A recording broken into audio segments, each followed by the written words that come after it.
মুসলমান বুঝো এবার কোনটা খারাপ ভালো, নেই বিচারে দেখো তালা পড়ে গেল।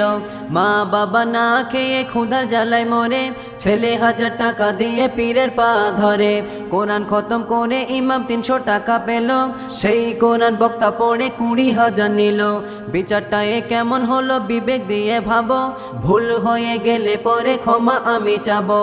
দানের কথা বললে যুবক বলে পকেট ফাঁকা, এদিকে ওই পাবজি গেমে মাছে প্রচুর টাকা।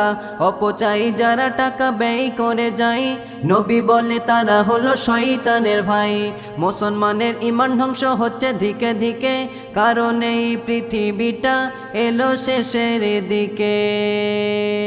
পৃথিবীটা শেষের দিকে এটা কিন্তু সবার জানা। ইমাম মাহদী আসবে যখন, দাজ্জাল তখন